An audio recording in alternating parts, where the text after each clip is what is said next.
Plaintiff Tyshell Cheatham met the defendant on a chat line, and they started dating soon after Tyshell moved in with the defendant. But she claims the defendant assaulted her and damaged her phone and glasses. Tyshell is suing for the damaged property and the balance due on a phone and a watch.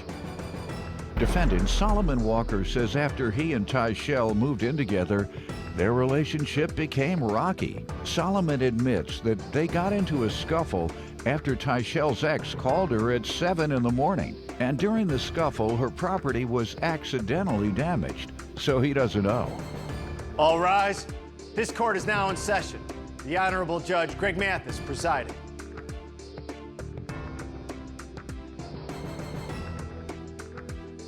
You may now be seated. Start with you. I met Mr. Walker in November of 2014, and we met on the chat line. From there, we hit it off. We had a good friendship. We had a lot in common. How long did you all chat before meeting?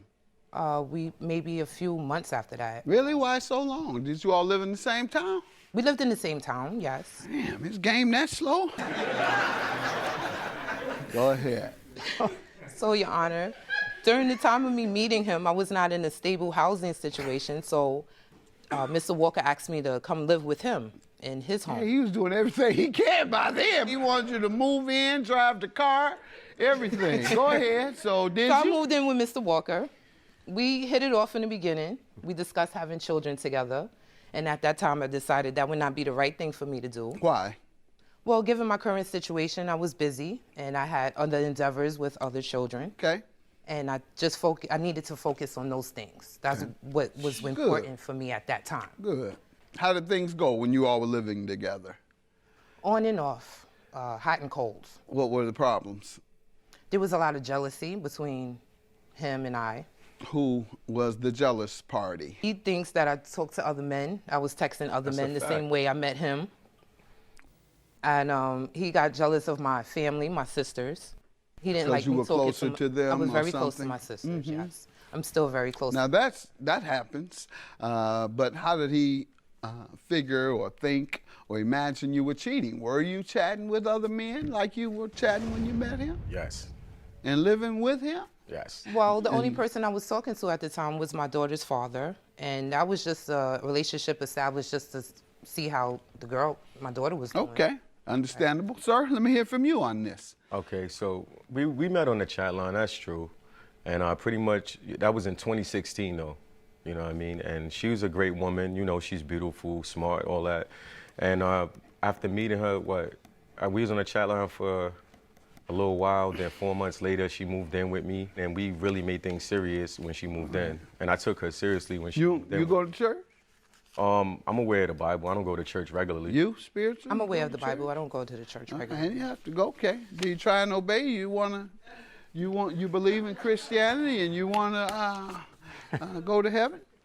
All right, so why y'all fornicating? We got 2 admitted fornicators. I bet they don't run y'all out to church. But because those are sins. And the point I'm getting to, and I always have to reinforce this, the church really comes down hard on homosexual folks. And it's a sin. If the church believes that's a sin, and not everybody does, fornication is certainly a sin. And so you all are sinning just like the gay folks are sinning in the church. Let's do it. You're going to burn. Eternal damnation. Hi. Hi. So. I would preach if I wasn't such a sinner. Go ahead. So tell me about catching her. So all right, so she moved in. It was going good, you know. We talked about raising children, and I even talked about helping raising her children and things of that nature if she needed help. And we was going forward on that. And then, you know, fast forward to like maybe July. You know, we had a miscarriage. That was unfortunate. It made the relationship a lot more rockier than it was. You had agreed to have a child with him. It wasn't a verbal agreement. Go ahead. It was a physical agreement. You're right. Go ahead. And so after the miscarriage, she gets a FaceTime phone call, which is like a face-to-face thing. And this happened around like 7 in the morning. And I think it's one of her ex-men or ex-boyfriends or baby daddies or what have you. And like, I'm like, why is he calling at 7 in the morning? I pick up the phone, like she comes at me to take the phone from me. I'm like, no, I want to see who you're talking to. I want to see who's attempting to call you at 7 in the morning. She grabs for the phone. I'm grabbing for, I always have the phone in my possession. I'm grabbing for it. We going back and forth and everything. And the phone. I'll let her tell me about that All right, part. the phone breaks and her glasses break. Ma'am? Yes. You tell me about that. That's what you're suing for, the damaged property in addition I'm suing to... for my damaged property of my iPhone. This is the phone that was damaged, Your Honor. Tell me what happened. Well, on May of 31st of 2018, I got the phone call. I got the FaceTime message, like he said, and it was my daughter's father calling me. But he wanted to tell me something. He wanted to ask me some questions about my daughter. And that's what I was telling Mr. Walker during that time. But he got irate with me and did not believe that I was actually doing those things with the person that was calling. So was that the only instance that you found her? I seen text messages and phone calls and Same person or others? See, her phone, sometimes the phone number is unlisted, so it's not a name to the phone number. Matthew 5:32. But I saw unto you that whosoever shall put away his wife, saving for the cause of fornication, causeth her to commit adultery, and whosoever shall marry her that is divorced commits adultery. But still, Your Honor, if he was such a godly man, he would have found a better way to handle this situation without destroying my property. And here I have evidence of, I had to get a restraining order against him, and I had to file police charges against him to keep him away from me from destroying my property. This is the actual property. These are the glasses that he destroyed, and this is the phone. That's the restraining order. This is an incident report. Yes. But was he charged with assault? Yes, he was. Yes, he was charged with assault. Sir, were you charged? I was charged and it was dismissed. Okay. And this is the phone and the glasses. You tell me about the incident, sir. Her baby daddy is FaceTiming her at 7.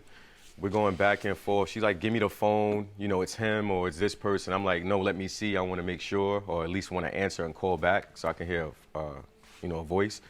And pretty much she's like, no, give me my phone. We're going back and forth and everything, and the phone falls. Did you take the phone out of her hand? I grabbed the phone. It wasn't in her hand. I think I grabbed it from like the floor. Is that true? He took it out of my hand because I was trying to call my sister to call the police. He was being very abusive. Like, he was biting me. He was lunging at me, biting me. He tried to choke me out that day. We fought all morning. Why was it dismissed? I don't know why his case dismissed. The DA told me they should have told you something. If this man choked you and did all that, they should have told you why it was dismissed. In the beginning, they told me they did not have significant evidence. They tried to say I had a knife. The charges. They said I had a knife. These glasses in the phone, they didn't consider that enough evidence? At the time, I didn't include that in the police report, Your Honor, because I was just concerned with the assault at that time. I wanted to get away from his home. This is evidence of the assault. I took the police report and went into the women's shelter after that. So he snatched it and it dropped out of his hand? No, it did not. He snatched it. He bit me. He snatched the phone. Then he threw it at the wall, and it cracked against the wall and slid down the wall. That's a bad man. And fell on the floor. That's what it looks like, more so than just dropping. Yeah, this is smashed. Got smashed because he threw it. I drop my phone every other day, and it doesn't look like this, and I don't have a cover. And neither do you on here. So it makes sense. And the reason and her why, glasses, how did this occur? She was tussling with me, trying to grab the phone. It fell off her face, and like it got messed up. How? Messed up how? I probably stepped on him, or like something happened in the tussle. I don't think she could have stepped on her. I could have stepped. Why didn't you just give her phone? Because she was gonna hide the evidence, or like. So instead, you tussle with her. Yes. Instead of letting her have her phone. Yes. You engage in mutual aggression, if I am to believe him, but I don't. I believe you took her phone and slammed it like she says. Now let's get to the phones. Okay. The iPhone and the Apple Watch. Well, it begins because I left him and went to North Carolina, and this is why the person was calling me at 7 in the morning to make sure that I was in New York and I was okay. So when I went to North Carolina, behind my back, he went on our account and ordered equipment. He ordered himself an iPhone 8 and an Apple Watch. He told me he was going to pay the remaining balances on the equipment after he left our plan in this last month of October. And he left because we were still arguing with each other. Sir? What I did was pretty much I was available for an upgrade with my phone. So I upgraded my phone and I got On her bill? Yes, we were sharing the bill, so I didn't think anything was In her name? Yes, under her name. Indeed. We was at the time sharing a bill, and at the time we both signed, like I thought, a contract, which we both shared, So I thought we coexisted under that way. Oh, his name is on the contract? His name is on the contract, but I am the primary account holder. Okay, go ahead. You know, I thought it was up to my ability to upgrade, so I proceeded to upgrade, you know. Okay. And that's really all I Did did. you proceed to pay? I paid per month, yes. You But paid he what? upgraded Per to a month. whole nother carrier, Your Honor. He left my whole carrier and went to another carrier did and left me eventually. with the remaining You balance. have the bill? You have the balance? Yes, I did. So if she shows me a balance that's just for your line, why shouldn't you pay? Sir? Because I would think we both liable for it. Not for your purchases? How's this woman gonna be liable for your purchases? Because we was together. Yeah, your mind isn't working right. All right, I don't have sufficient evidence, direct evidence of who broke the phone and the glasses. However, when a judge does not have sufficient evidence, but he believes something went on, his challenge is determine who has the most credibility in their testimony. And your testimony lends to more credibility regarding what happened than his. That's why I'm granting you the judgment for the phone and the glasses. And if you purchase something on a woman's account, it's yours, then you pay for it. This woman doesn't have any obligation to pay your bill. Thank you, Your Honor. Thank you. Judgment for the plaintiff. Have a Thank you, good Your day. Honor. Thank you. I just want to say I think you're very irresponsible. I mean, we shouldn't have to go through a miscarriage for us both to like learn our lesson. You should have gave me more time to decide if I wanted to have a baby or not.